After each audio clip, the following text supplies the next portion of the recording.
शोभाचा पती सचिन पहाटे आंघोळ करून नाश्ता झाल्यानंतर आपली फाईल घेऊन घराबाहेर पडला. त्याच्या डोळ्यात एक दुःख होतं. शोभाचं मनसुद्धा त्या पीडेने व्याकुळ झालं होतं आणि तिच्या डोळ्यात अश्रू उभे राहिले. पतीचा पडलेला चेहरा पाहून तिला आता बघवत नव्हतं. तिने आपले अश्रू आवरले आणि पतीला म्हणाली, तुम्ही कशाला टेन्शन घेता, बघा तुम्हाला लवकरच नोकरी लागेल. सचिन चेहऱ्यावर फिकट हसू आणून म्हणाला, हो जरूर मिळेल. मागील 6 महिन्यापासून सचिन नोकरी शोधत होता, पण त्याला चांगली नोकरी भेटू शकली नाही. त्याचा भाऊ वीरेंद्रचा तर स्वतःचा मसाल्याचा व्यापार होता म्हणून तो आरामात घर चालत होता. पण सचिनच्या वहिनीची त्या लोकांप्रती वागणूक हळूहळू कठोर होऊ लागली होती. शोभा पाहत होती की तिची वहिनी आजकाल सचिन आणि तिच्या जेवणात घी टाकू देत नव्हती. ती असंच त्या लोकांना जेवण वाढून द्यायची. शोभासुद्धा काहीच बोलायची नाही, पण ती पाहायची की कामिनी आपल्या पतीच्या आणि मुलांच्या जेवणामध्ये भरभरून तूप टाकायची, पण त्या लोकांना ती एक चम्मचसुद्धा तूप देत नव्हती. तरीसुद्धा शोभा काहीच बोलली नाही. घरामध्ये शांत वातावरण ठेवायचं म्हणून ती आपलं तोंड बंद ठेवायची. जेव्हाही कधी जेवणामध्ये चांगला पदार्थ बनवला जात होता तेव्हा तिची जाऊबाई आपल्या पती आणि मुलासाठी आधीच जेवण काढून वेगळं करायची. शोभा आणि सचिनला थोडंसं जेवण ठेवायची. शोभा फक्त धैर्यपूर्वक वाट पाहत होती की कधी तिच्या नवऱ्याला नोकरी लागते आणि कधी तिचे दिवस परत बदलतात. आजकाल कामिनी घरातील कुठलेही काम व्यवस्थित करत नव्हती. सर्व काम शोभाकडूनच करवून घ्यायची. शोभाला सुद्धा या गोष्टीची जाणीव झाली की घरातील सर्व कामात तिच्याच खांद्यावर आलेले आहेत. परंतु जाऊबाईला बोलण्याची तिच्यात हिंमत होत नव्हती, कारण की तिची जाऊबाई सतत बोलण्यात तिला हे दाखवण्याचा प्रयत्न करायची की आता त्या दोघांचा खर्च तेच लोक उचलतात. तिची जाऊबाई फोनवर आपल्या माहेरी फोन करून जेव्हा बोलायची तेव्हा हेच सांगायची की माझ्या दिराची नोकरी तर सुटलेली आहे, आता त्या लोकांचा खर्चसुद्धा आम्हालाच उचलावा लागत आहे. आजकालच्या काळात कुठला भाऊ आपल्या भावाच्या कुटुंबासाठी एवढं करतो, पण माझे पती खूपच दानपुण्य करणारे आहेत, जे त्या लोकांना इतके महिने झाले तरी त्यांना पोसत आहेत. हे सर्व ऐकताच शोभाचं मन दुःखी झालं. जरी ती आपल्या पतीसमोर नेहमी आनंदी असल्याचा दिखावा करत असली तरी तिच्या मनामध्ये ती पूर्णपणे तुटून गेली होती. जर तिची इच्छा असती तर तिने सर्व तक्रारी आपल्या पतीला सांगितल्या असत्या, पण हे सर्व सांगितलं असतं तर त्यांना अजूनच टेन्शन आलं असतं. एक दिवस असंच शोभा जेवणाची तयारी करत होती. त्या क्षणी तिची जाव किचनमधून बाहेर आली आणि म्हणू लागली, परवा माझ्या काही मैत्रिणी लंचसाठी घरी येणार आहेत. तुम्ही कपाटातून काचेच्या ग्लासाचा सेट आणि बाकीच्या क्रॉकरी वगैरे बाहेर काढून व्यवस्थित साफ करून ठेवा. शोभाने दुपारचं जेवण झाल्यानंतर भांडी घासून किचनचं काम आवरून कामिनीने जे काम सांगितलं होतं ते करायला सुरुवात केली. साफसफाईचे काम करत असताना अचानक तिच्या हातातून काचेचा ग्लास खाली पडला आणि त्या काचा इकडे तिकडे विखुरल्या गेल्या. त्या क्षणी तिची जाव किचनमधून घाईघाईत स्वयंपाकघरात आली आणि रागारागात तिच्या हाताला पकडून खेचत तिला हॉलमध्ये आणले. तिने तिच्या एक जोरदार कानाखाली मारली आणि म्हटलं, तुझं डोकं बिकं फिरले काय? माझी इतकी महागातल्या काचेच्या वस्तू का तोडल्यास? अचानकपणे मारलेल्या थप्पडमुळे शोभा सुन्न झाली. तिने हा विचारसुद्धा केला नव्हता की तिची जाव कधी तिच्यावर हात उचलेल. तिच्या जावेने पुन्हा एकदा आपला हात तिच्यावर मारण्यासाठी उचलला.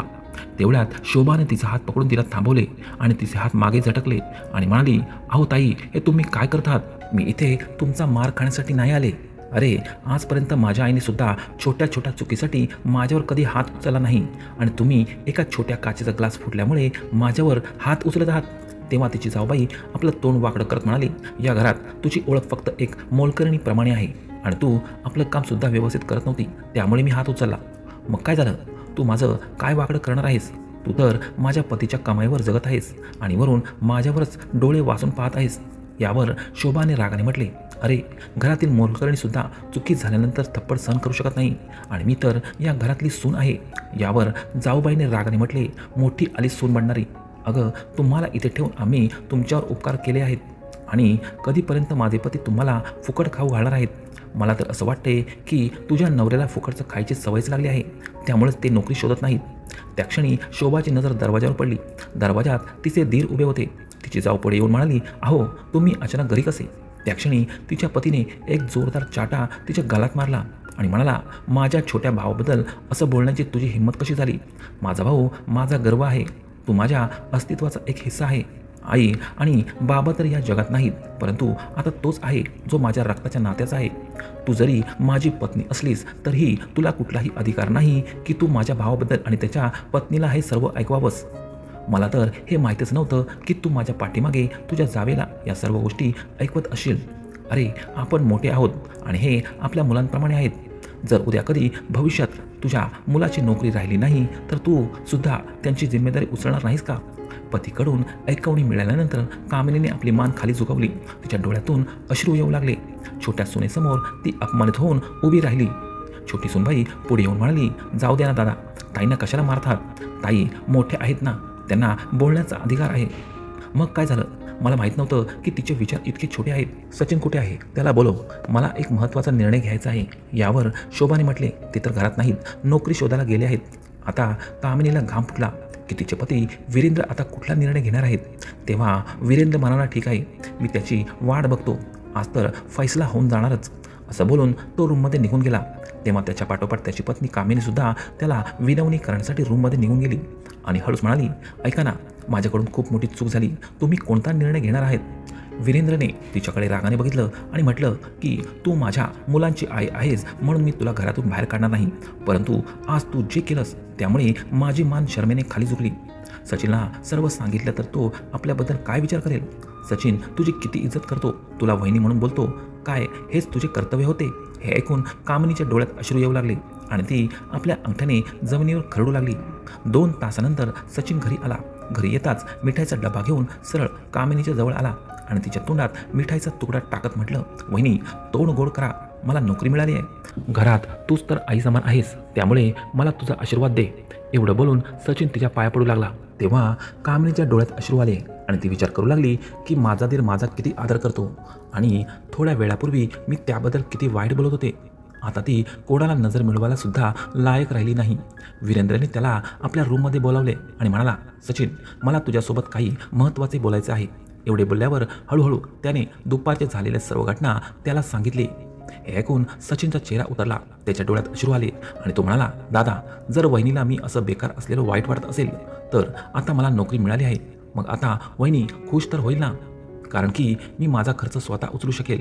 यावर वीरेंद्र म्हणाला, मला माहीत नाही की तुझ्या वहिनीची खुशी कशात आहे. मी सुद्धा विचार केला आहे की आता मला तुझ्या भविष्यासाठी एक कठोर निर्णय घ्यावा लागेल. जरी आईची इच्छा होती की घराचं विभाजन झालं नाही पाहिजे, परंतु माहीत नाही भविष्यामध्ये जर मला काही झालं तर तुझी वहिनी काय तमाशा करेल माहीत नाही. म्हणूनच माझी इच्छा आहे की घराचं विभाजन झालं पाहिजे. घराच्या बाहेर उभी असलेली शोभा सुद्धा हे सर्व ऐकत होती. ती पळतच खोलीत आली आणि हळूच दिराला म्हटले, दादा घराची विभागणी करू नका, आपण सर्व एकत्रच राहूया. यापुढे वहिनी असं कधी करणार नाही. सचिन सुद्धा भावाच्या पायाजवळ बसून म्हणाला, दादा घर वेगळं करू नका. वहिनीने हे सर्व रागात म्हटले असेल, आपण खूप प्रेमाने मिळून मिसळून राहूया. परंतु वीरेंद्र हा आपल्या निर्णयापासून टसकी मस झाला नाही, कारण की त्याला भीती होती की उद्या कधी त्याचा छोटा भाऊ आणि त्याच्या पत्नीसोबत काही अन्याय झाला नाही पाहिजे. जेव्हा वीरेंद्र हा घराचा बटवारा करणार आहे हे कामिनीला समजले, तेव्हा ती त्याच्या रूममध्ये आली आणि हात जोडून आपल्या पतीला म्हणाली, तुम्ही लोक मला माफ करा, पण हे घर विभाजित करू नका. परंतु वीरेंद्रने तिचे काहीच ऐकले नाही आणि त्याने घराचा अर्धा हिस्सा भावाच्या नावावर केला. आता दोघांचे किचन वेगळे झाले, पण दोघा भावात खूप प्रेम होते. दोघे सोबत बसूनच जेवायचे आणि एकमेकांचे बनवलेले जेवण सुद्धा शेअर करायचे. शोभा सुद्धा जावेसोबत आदर ठेवून बोलायची आणि एकमेकांनी बनवलेले जेवण सुद्धा शेअर करू लागली होती. परंतु आता कामिनी कोणासोबतही नजर भिडवून बोलत नव्हती. तिला खूपच लाज वाटत होती.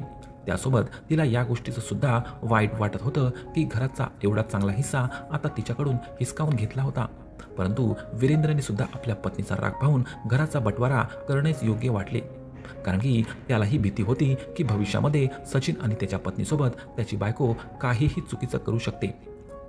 मित्रांनो, तुम्हाला काय वाटतं की वीरेंद्रने घराचा बटवारा करून चांगला निर्णय घेतला होता का?